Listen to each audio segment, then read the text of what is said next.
Hey guys, it is good to be back, and I do appreciate you clicking on to watch this video.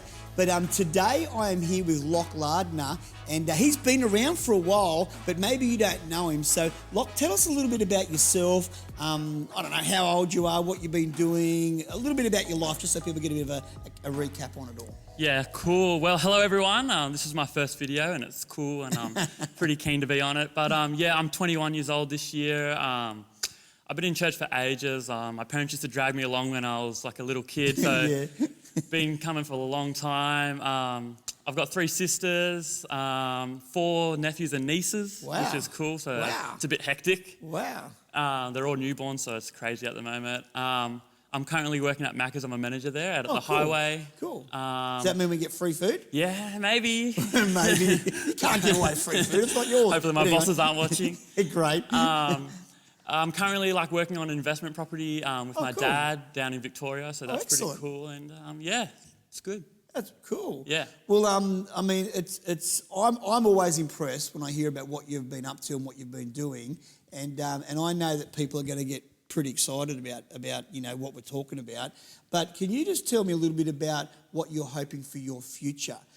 Because one of the things we do when we get on these videos and we chat about it, it's great to know about what's happening right now, but I believe that people should always be looking towards their future and what's coming up. So tell me what you're dreaming about with your future. Yeah, for sure. Well, I'd love to get married to an absolute 10. That would be awesome. To an absolute lovely wife. That would be cool. Have some kids, like way down the track. Maybe not for a long time. Maybe, who knows? My end goal would I'd love to just work full time at the church. I think that would just be absolutely amazing. It's one of my biggest goals. Just to serve God to a full capacity and 100%. And yeah, I think that would be really cool. Cool. Well, I know that obviously you've brought that up, and there's other things you've got in your personal life with vision and stuff like that. You mentioned that you'd like to work for the church, and we've actually chatted about this for the last couple of years. And I know that you do sound and tech at the moment, and I think you offered to do gardening at the new church. So are you really fussy about what you do at the new church? Anything. I'll clean the toilets. I'll do whatever it takes to work there. Which, yeah. Really? I mean, why are you so keen to work for the church full time? I mean, you're saying you'll do anything, but why? What's the motivation behind that? I think it's just the fact that once you're working at the church, it's you can really put 100% of your heart into the church and see it grow and stuff like that. Yeah. So I think that's just the main drive behind it, that you can you're not tied down by your other jobs. You're 100% doing God's work. Not that you can't if you have another job, but I'm just saying you're fully into it. If that makes sense. Yeah. So yeah.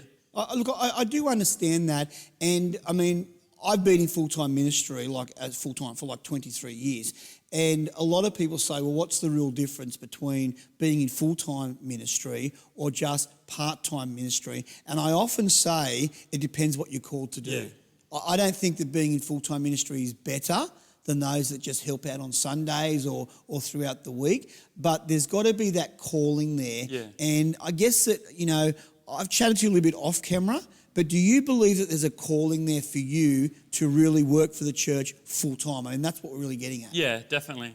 I just know in my heart, and I've always just had this inkling that it would be something that I'll do one day. Not to sound cocky or I'm going to be this, I'm going to be that, but I've just always since I was being a little kid, I've always just had a little feeling, you know what I mean? That this is what I'm called to do, and this is what I'm going to do. Yeah. So I'm not going to let anything stop me. I'm going to go for my calling. So No, I mean, it's pretty interesting because when we chatted about this, even about a year back, I remember when I was probably about 16, and I was at a Youth Alive concert of all things, and just watching what was happening there with the young people. And I really felt that one day I would be in a full-time capacity, and it came true for me. But I reckon God's the one that plants that seed, and if God has done that, then I reckon you should follow it. And listen, for anyone that's even watching today, regardless of what your bigger dreams are or smaller dreams, if you do feel called to do something, don't let the bigness of that put you off from it. Yeah. Because I believe if you follow your dreams like I did, and now, we've talked about you following your dreams. If God's put it there, then God will make it happen. And it won't be because we push or force it, but if it's there and God's put it there, it'll happen naturally, which is pretty exciting. Yeah. Now, we've got to say this. I mean, everyone's watching the video and you've seen the title of the video, so, you sort of know that it's a pretty big thing. But what we've done as Coastside Church is that the exec have got together and they believe that you are going to be the next Coastside Church youth pastor. Now, I know you knew that before we come onto camera, but when the exec decided to do that, it wasn't taken lightly. And just let everybody know a little bit about what happened with that, because this is only probably a couple of months old. So explain the story from your side of what happened when the exec decided to do that.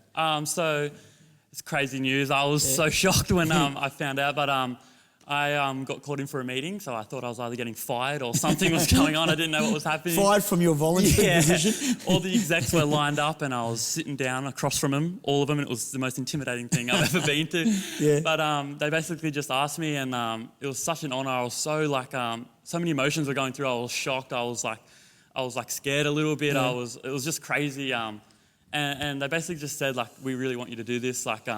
They told me the responsibilities behind it, how it's not just, they didn't just choose me because there's no one else. They really prayed and thought about it. It's not a light thing that's happening, which puts weight on your shoulders. But I guess it's it's good to have that, because how big this actually is. It's nothing small to be. It's not a light. It's not a light thing. So that's what happened. So I mean, talking about that, and just let me make it clear for everyone that's watching, we're not saying that you are now the next Coastside Church youth pastor. Sam and Kirsty are still running that, but you are training. You are now officially training to be Coastside Church's next youth pastor. And that means I don't know whether you knew this, but when you get into full-time ministry, and that's a position that may be appointed down the track, you do realise there's a little bit of Bible study, there's a little bit of doctrinal stuff you have to work through. It's not just, look, let's be a youth pastor. There's a fair bit involved in becoming an actual, ordained youth pastor. And I've got to say that I am thoroughly, obviously I was part of the decision, but I am thoroughly wrapped for you to go on this journey to start to do this. And I think it's pretty cool. Listen, now, if there's some people watching today and, once COVID's finished and all that sort of stuff, if they want to get involved in youth ministry, who do they see? Do they see you? Do they see Sam? How much responsibility have you taken on straight up compared to Sam? And where is all that sitting? Just so people are really clear in the church of how that's working. Me and Sam are very close. We're working hand in hand. Obviously, he's training me. So look, you can come and see me. It's whatever you're going to say is going to get told to Sam anyway. Whatever gets told to Sam, he's going to tell me. We're working really close together. He's training me. So either one of us, Kirsty, anyone, it all gets shared around, not personal stuff, but he'll soon tell me and I'll tell him. So whatever is easier for you guys, if you know me, then reach out to me, or if you know Sam, go and see Sam. Okay, now the big question, to me, this is the number one question that I wanted to know, and it's probably the number one question that the exec wanted to know, but can you tell me what is your vision in working with youth? Not just the Coastside youth, but just youth in general. What is your vision of what you want to do? How do you think you're going to make a difference, you as the leader? What are you hoping to achieve with the youth? And what's the bigger vision that you have, and how do you feel that you're going to work with young people? Yeah, cool. There's a couple of things, but I guess the biggest thing is that I just really want to create an environment that youth can just come and they're not judged one bit. They just doesn't matter where you've come from. I came from a church background, and I came to youth and felt welcome. And then my friends came who had nothing to do with church, and they felt welcome. So just a place where no matter where you've been, what you are, what you've done, it does not matter. You can just come, and our team will welcome you with open arms, and you'll just feel love like you've never felt it before. Another thing would be just a place where it will be fun, but we will be real with God. So we'll still have fun nights, but God's a factor still. He's not going to be thrown out the door just because we're youth. We're going to be strong in that, and that God is the number one thing that we're going to do. So So how will you help people? I mean, working with teenagers, it's probably the most critical age of their whole life. You know, they've done everything their parents have said. All of a sudden they become teenagers. The whole world's out there. There's stuff on the internet. There's temptation. There's mates that are, I don't know, taking the wrong thing, drinking the wrong thing, doing the wrong thing. How do you feel that you and the team that you build in the coming years is going to address those problems of working with youth at that vulnerable stage with all of those decisions in front of them? Yeah, well, one of the main things why I wanted to do this role was because I remember when I was a youth, I still am pretty young, but I remember when I was in high school, and I just remember Sam always calling me and messaging me and wanting to hang out. That was just such a cool thing to me. And that's how I got through lots of my problems. I would go and hang on one-on-one with a leader to help me go through that sort of stuff. So I really want to do that. That youth would be able to rely on us to help them through whatever it is, and they don't hesitate to call us or to come and say whatever. You've got that relationship with them, so no matter what they're facing, they feel like they can share it with you, and then you can give them some advice on it before they maybe make the worst decision. That was one of the biggest things that helped me through stuff in high school was just I knew that Sam wouldn't judge me. I knew that whatever I was going to say, he would be just give me a solution and help me out through it. So that's what I want to do. Yeah. No. Look. It's pretty cool, and I know that myself and the rest of the exec of Coastside are pretty pumped about it. And I just want to say that, you know, when people watch this video, this is officially letting them know, hey, guess what? You're in training to do that, and you know, they've heard a little bit of your heart. But I reckon we're going to hear a lot more from you in the future, and I reckon there's going to be a lot more that you're going to be doing and working with Sam and Kirsty and, of course, you know, the whole youth thing. So I've got to say that I am really looking forward to it.